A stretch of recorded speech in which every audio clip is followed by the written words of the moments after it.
friends, I'm Dr. Ramandeep Kaur, consultant obstetrician and gynecologist at Healing Hospital, Chandigarh. आज हम बात करेंगे कि अगर बच्चे के गले में नाल या अम्बिलिकल कॉर्ड हो तो उससे बच्चे को क्या क्या परेशानी हो सकती है। बहुत बार जब एक पेशेंट अल्ट्रासाउंड करा के, प्रेग्नेंट लेडी अल्ट्रासाउंड करा के आती है और उसमें loop of cord around neck आता है तो वो बहुत परेशान हो जाते हैं। वो अक्सर हमसे पूछते हैं कि मैम इससे क्या मेरे बेबी को कोई प्रॉब्लम हो सकती है, या ये क्यों हुआ, या अब मेरा सीधा सिजेरियन ही होगा, या मेरी नॉर्मल डिलीवरी हो सकती है। सो इन छोटे छोटे पॉइंट्स को क्लियर करेंगे आज हम इस वीडियो में। सबसे पहले तो बात करें अम्बिलिकल कॉर्ड क्या होती है।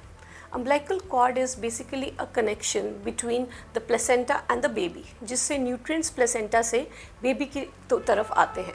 Normally it is around 50 to 60 centimeters in length।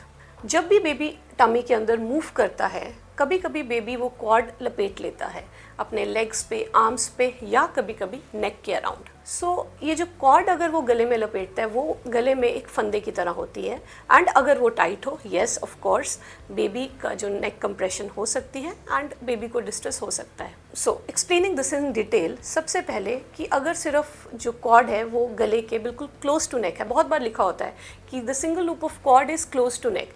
जैसे एग्जाम्पल, अगर हम एक दुपट्टा ले रहे हैं, आगे से आपको लगेगा कि ये कॉर्ड पूरे गले में है, but it is just on the half or 2/3 of the neck, so it will not cause much danger to the baby, so easy delivery हो सकती है। it will not affect the delivery process or normal delivery process, but yes, अगर एक या दो loops of cord गले में हो, अगर वो टाइट हो, ड्यूरिंग लेबर वो फंदे की तरह बेबी को ऊपर खींचती है, कंप्रेस कर सकती है neck, and baby can undergo distress और caesarean section, and baby can land up in distress and ultimately caesarean section. But कभी कभी ये कॉर्ड बहुत लूज भी होती है एंड पूरी टाइम लेबर में हार्ट बीट बिल्कुल ठीक रहती है, बेबी डिस्ट्रेस में नहीं जाता, and there can be normal delivery.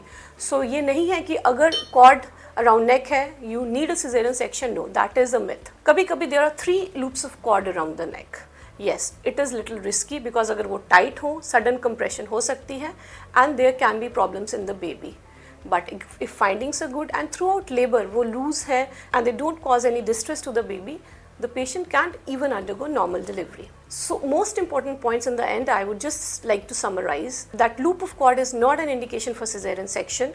आप throughout pregnancy अपना रेगुलर एक्सरसाइज करते रहें। कुछ लोगों को लगता है कि अगर वो रेस्ट करेंगे या कोई दवाई से ये कॉर्ड निकलेगी, no, that is again a myth. So अपनी रूटीन एक्सरसाइजेस करते रहें।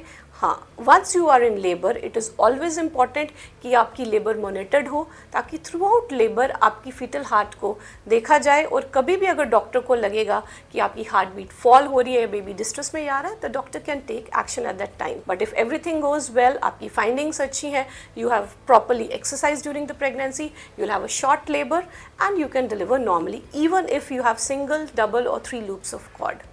इन the end I would just like to say कि अगर आप डायग्नोज होते हैं कि आपके बेबी के गले में सिंगल, डबल या ट्रिपल लूप ऑफ कॉर्ड है, अपनी डेली फीटल मूवमेंट काउंट का रिकॉर्ड रखें। Minimum 12 movements through out the day होनी चाहिए, एंड प्रेगनेंसी में इस चीज़ को मॉनिटर करना ज़रूरी है। कभी भी आपको लगे कि मूवमेंट्स कम हो रही हैं, report to your doctor, and when you are in labour, hospital में आपकी फीटल मॉनिटरिंग होगी, and if the fetal heart is fine, you can undergo easy normal delivery. So ये myth कि कॉर्ड अराउंड द नेक में caesarean होता है, अपने mind से निकाल दीजिए, एंड अपनी प्रेगनेंसी में हेल्दी डाइट खाएं, खूब सारी एक्सरसाइजेस करें, so that you have a healthy pregnancy and healthy baby. Thank you.